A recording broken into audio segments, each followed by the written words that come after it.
আসসালামু আলাইকুম। স্বাগত জানাচ্ছি খেলাধুলার আপডেট নিউজ ট্রেন ক্রিকেটে। বিপিএল এর প্ল্যাট ড্রাফটস অনুষ্ঠিত হবে আগামী 14 অক্টোবর।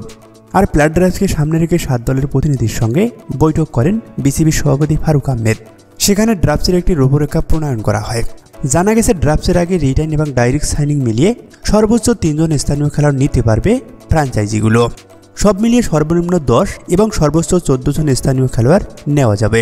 এছাড়া ড্রাফটসে থাকছে 6টি ক্যাটাগরি, যেখানে সর্বোচ্চ পারিশ্রমিক 60 লাখ এবং সর্বনিম্ন 10 লাখ টাকা রাখা হয়েছে। জানা গেছে এ ক্যাটাগরির খেলোয়াড়রা পাবে 60 lakh, B 40 lakh, C 25 lakh, D 20 lakh, E 15 lakh এবং এফ ক্যাটাগরির খেলোয়াড়রা পাবেন 10 লাখ টাকা করে। অর্থাৎ আগের মৌসুম থেকে এবারে পারিশ্রমিক কিছুটা কমেছে। প্রতিবার বিপিএল শুরুর আগেই শুরু হয় আলোচনার সমালোচনা। এবার গভর্নিং বডি পরিবর্তন হলেও দৃশ্যপট পরিবর্তন হয়নি। সর্বশেষ মৌসুমে খেলা 3টি দল অংশ নিচ্ছেন না এবারের আসরে। সেখানে নতুন করে যাদের সুযোগ দিয়েছে বিসিবি, এর মধ্যে চট্টগ্রাম ও রাজশাহীর ফ্র্যাঞ্চাইজি এখনও এন্ট্রি ফি পরিশোধ করেননি। মিরপুরে 7 দলের প্রতিনিধির সঙ্গে বৈঠক করে সেটি স্বীকার করেছেন বিসিবির সভাপতি ফারুক আহমেদ। এখনও কিছু পেমেন্ট বাকি আছে, সেই সাথে তাদের পেমেন্ট জমা দেওয়ার জন্য আরও কিছুটা সময় বাড়ানো হয়েছে বিসিবির পক্ষ থেকে।